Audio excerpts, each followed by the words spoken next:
গর্জন সভা দেখতে পাচ্ছি। তৃণমূলে সব ভোট, বিজেপি তুই চল ফোট। দেখেছি এখানে পরিষ্কার লেখা, পেছনে কি লেখা আছে? পেছনেও দেখছি যে তৃণমূলে সব ভোট, বিজেপি তুই চল ফোট। এ নিয়ে অর্থাৎ একটা টি শার্ট লক্ষ্য করছি যে লোকসভা নির্বাচনের একটা স্লোগানের মতো। কি নাম, কোথা থেকে আসছেন? আমি গিয়াসউদ্দিন মোল্লা, ভাঙড় থেকে আসছি। এই টি শার্টের কি মানেটা যদি একটু বলেন। আগামী 2024 লোকসভার জন্য কেন্দ্রের স্বৈরাচারী এবং দাঙ্গাবাজ সরকারের বিরুদ্ধে তাদেরকে উৎখাত করার জন্য এই স্লোগান। তৃণমূলে সব ভোট, বিজেপি তুই চল ফোট, উন্নয়নে সব ভোট, দাঙ্গাবাজ চল ফোট। আমি দুই একটা স্তবক শোনাচ্ছি আপনাদেরকে। অন্ন কেড়ে মানুষ মেরে খোঁজ নিলি না বছর ধরে, কোন লজ্জায় চাষ ভোট, বিজেপি তুই চল ফোট। ঠাকুর থানের দেয়াল ঘেঁষে রাম রহিমের পাশে বসে থাকবো সবাই একজোট, দাঙ্গাবাজ চল ফোট। বলছে গ্রাম শহর পাড়া গেরুয়াধারী হতচ্ছাড়া, বিজেপি যদি চায় ভোট বলো ওদের চল ফোট। শুভেন্দু তো খুচরো মাল, দিদিকে দেয় গালাগাল, আসবি না আর চাইতে ভোট, চোর চোরটা চল ফোট। লোকসভা নির্বাচনের সামনে রেখে বিজেপি একাধিক অ্যালিগেশন এনেছে, একাধিক কথা কোশ্চেন ছুড়েছে। বিজেপি দাবি করছে যে পশ্চিমবাংলার মহিলারা কোনো সংরক্ষণ নেই, মহিলাদের সুরক্ষিত নয়। সন্দেশকালীকে সামনে রেখে নরেন্দ্র মোদী একেবারে আসছেন, রাম মন্দির উদ্বোধনকে সামনে রেখে তিনি ভোট প্রচার করছেন। প্রকৃত অর্থে পশ্চিমবাংলাতে 42টি আসনের মধ্যে টিএমসির অবস্থান কোন জায়গায় হতে পারে?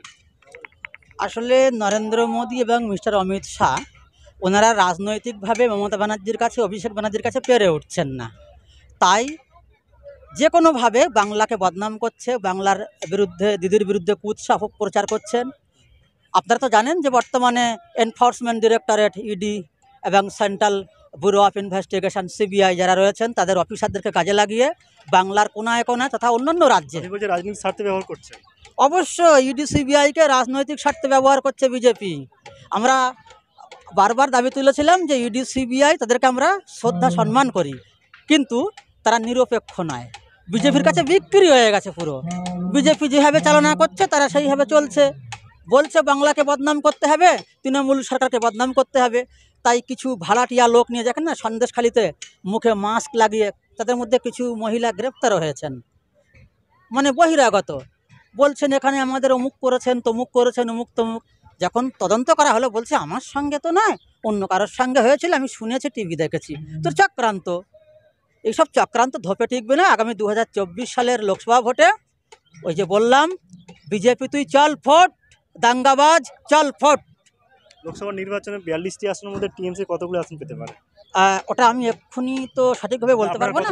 আমরা তো অবশ্যই চাইবো 42-এ 42টাই হোক, কারণ দিদিকে জেতাবোই আমরা। 42খানা আসন, তার মধ্যে 42টাই পাবো, এর জন্য আমরা লড়াই দেবো। বামেরাও চেষ্টা করছে লোকসভা নির্বাচনে ভালো ফল করার জন্য, কি বলবেন? বামফ্রন্ট দেখুন শূন্য মহাশূন্যে মিলিয়ে গেছে। তাদের যে নীতি আদর্শ ছিল তারা কিন্তু হারিয়ে ফেলেছিল একসময়। এতটাই নির্লজ্জ পরিচয় দিয়েছিল বামফ্রন্ট যে সাধারণ মানুষ তাদের বিরুদ্ধে চলে গেছিল। সেজন্য বামফ্রন্ট ধূলিসাৎ হয়ে গেছে। আসলে জনগণ শেষ কথা, জনগণের মতামত শেষ কথা। তো বামফ্রন্ট চেষ্টা করছেন কখনো বিজেপিকে ধরে, কখনো বা আইএসএফকে ধরে দাঁড়াবার চেষ্টা করছেন, কিন্তু নিজেরা ঠিক না হলে, নীতি ঠিক না করলে কিন্তু কখনোই বামফ্রন্ট আর ঘুরবে না। এখানে তৃণমূল আছে, তৃণমূল থাকবে। জনগণ তৃণমূলকে চাইছে, সেটা আপনারা 2024 লোকসভায় প্রমাণ নেবেন, মিলিয়ে নেবেন। কি নাম, কোথা থেকে আসছেন? আমার নাম আনারুল মণ্ডল, আমি নরেন্দ্রপুর থেকে এসেছি। কে জিতবে? তৃণমূল কংগ্রেসই জিতবে এবং বিপুল ভোটে জোরে জিতবে। বলো। আমার নাম অলোক নস্কর, আমি জগদ্দল থেকে আসছি।